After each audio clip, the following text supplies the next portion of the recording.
আমি নবকুমার মান্না।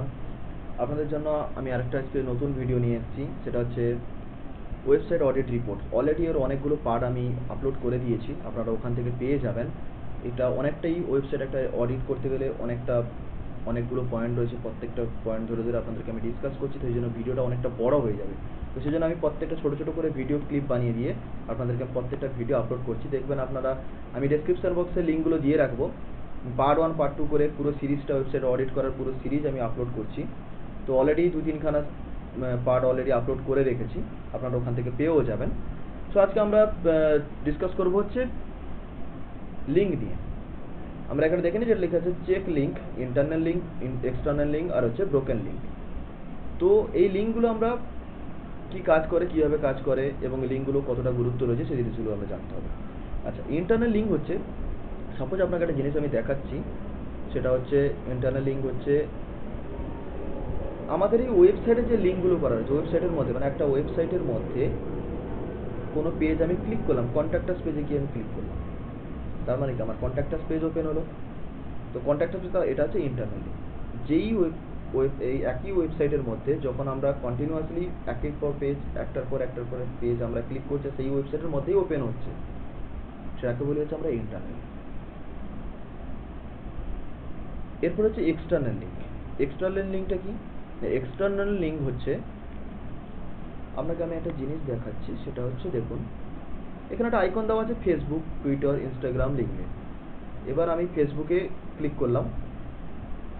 ফেসবুকে আমি যখনই এখানে ক্লিক করছি, এই প্ল্যাটফর্মটা হচ্ছে ফেসবুকের প্ল্যাটফর্ম, ঠিক আছে?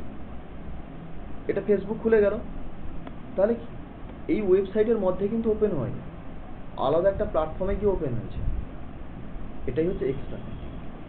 যখন কোনো লিঙ্কে আমরা ক্লিক করব, ওই ওয়েবসাইটে বা ওই অ্যাপসে যে রিলেটেড যারই বিজনেস হোক, ওখানে ওপেন না হয়ে আলাদা একটা প্ল্যাটফর্মে গিয়েও যখন ওপেন হচ্ছে, তখন সেটাকে বলছি আমরা এক্সটার্নাল লিঙ্ক।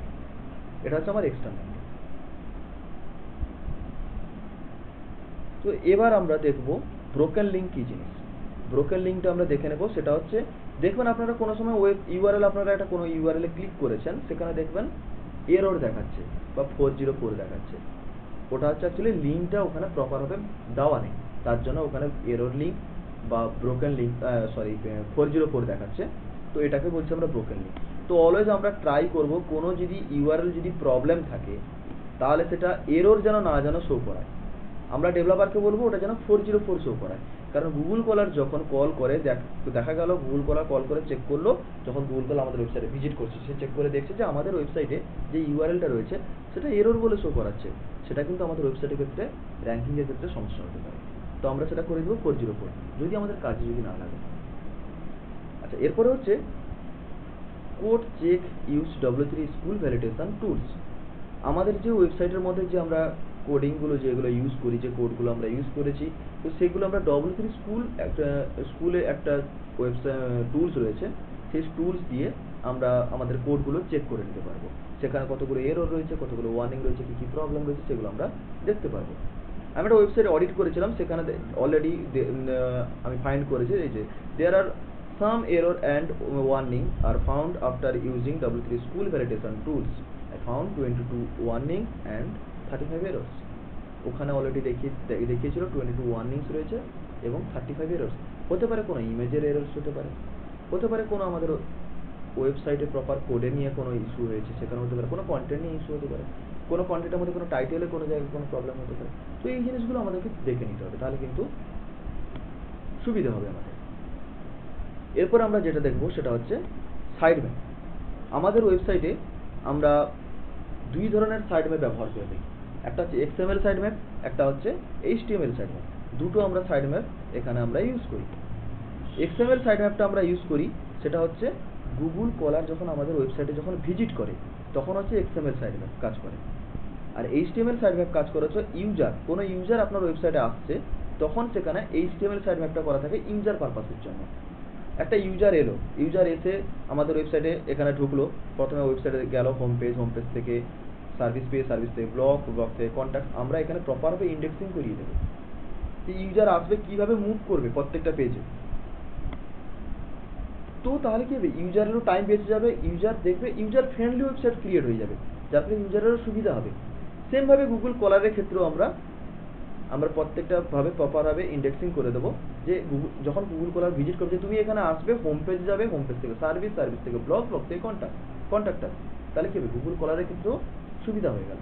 তো এই জিনিসগুলো আমরা করে রাখবো, যেটা হচ্ছে সুবিধা হবে গুগল কলার বা ইউজারের ক্ষেত্রে, তাদের ভিজিট করতে তখন কোনো প্রবলেম হবে না। তাহলে কি হবে, আমার ওয়েবসাইটটা ইউজার ফ্রেন্ডলি হবে, যাতে ইউজার বা আমার গুগল কলার যখন ভিজিট করছে তখন গুগল কলারের ক্ষেত্রে সুবিধা হবে। তাই আমরা অলওয়েজ ডেভেলপারকে বলবো এক্সএমএল সাইড ম্যাপ এবং এইচটিএমএল সাইড ম্যাপ দুটো যেন আমাদের ওয়েবসাইটের জন্য লাগানো থাকে কিনা সেটা আমরা দেখে নেব। এটা আমরা দেখার জন্য কিন্তু অলরেডি আমরা গুগল থেকে আপনারা কিছু টুলস পেয়ে যাবেন, সেখানে আপনারা সার্চ করে দেখবেন যে সাইড ম্যাপ চেকার টুলস বলে সার্চ করবেন, সেখান থেকে আপনারা টুলসগুলো পেয়ে যাবেন। এরপরে আরেকটা জিনিস হচ্ছে check your website code for doc type. আপনাদের ওয়েবসাইটে ডক টাইপ লাগানো আছে কিনা এটা আমাদেরকে দেখে নিতে হবে। সেটা আমরা কি করে বুঝবো ডক টাইপ লাগানো আছে কিনা? আপনারা এখানে যাবেন, এখান থেকে রাইট ক্লিক করে ভিউ সোর্স পেজে যাবেন, দেখবেন এইখানে ডক টাইপ পেয়ে যাবেন। কোড যখনই লেখা থাকে তখন দেখবেন একদম টপে, একদম উপরে দেখবেন এখানে ডক টাইপ এইচটিএমএল বলে কথাটা লাগানো রয়েছে কিনা। এটা আপনারা চেক করে নেবেন যে ডক টাইপ এইচটিএমএল লাগানো রয়েছে কিনা, এটা আমাদেরকে দেখে নিতে হবে। তো ডক টাইপ যদি এইচটিএমএল যদি লাগানো থাকে তাহলে এইচটিএমএল এ ডক টাইপ যদি লাগানো থাকে তাহলে কিন্তু কোনো প্রবলেম নেই, ঠিকঠাকই রয়েছে। তো মোটামুটি আমরা দেখলাম কয়েকটা 4-5টা পয়েন্ট আমরা ডিসকাস করলাম যে কী কী কাজ করে, কীভাবে কাজ করে এই জিনিসগুলো। আশা করি আপনারা এই লিঙ্ক বা W3 স্কুল দিয়ে আমরা কীভাবে চেক করব, সাইড ম্যাপ কীভাবে কাজ করে, আমাদের ডক টাইপ প্রপারভাবে মেনটেন হয়েছে কিনা, এই জিনিসগুলো আমরা মোটামুটি দেখে নিলাম। আশা করি আপনারা সবাই বুঝতে পেরেছেন যে কীভাবে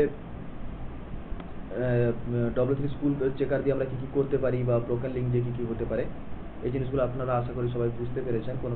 যদি কোনো জায়গায় কোনো কিছু প্রবলেম থাকে বা নতুন কোনো যদি ভিডিও যদি আপনাদের যদি মনে যদি হয় যে এই জায়গাটা আমার নতুন ভিডিও আপনি যদি রেডি করে দেন তাহলে আমাদের ক্ষেত্রে সুবিধা হবে, আপনারা অবশ্যই কমেন্ট বক্সে জানাবেন, তাহলে অবশ্যই আমি চেষ্টা করব আপনাদের হেল্প করে দেওয়ার জন্য। এবং প্লিজ লাইক করবেন, সাবস্ক্রাইব করবেন এবং শেয়ার করবেন। যত ভিডিও আপনারা বেশি করে শেয়ার করবেন তত আমাদের ক্ষেত্রেও সুবিধা হবে এবং আপনাদের নোটিফিকেশানে অলরেডি আমার নেক্সট ভিডিও পৌঁছে যাবে, আপনারা সেখান থেকে নেক্সট ভিডিওটাও দেখতে পারবেন। Thank you so much.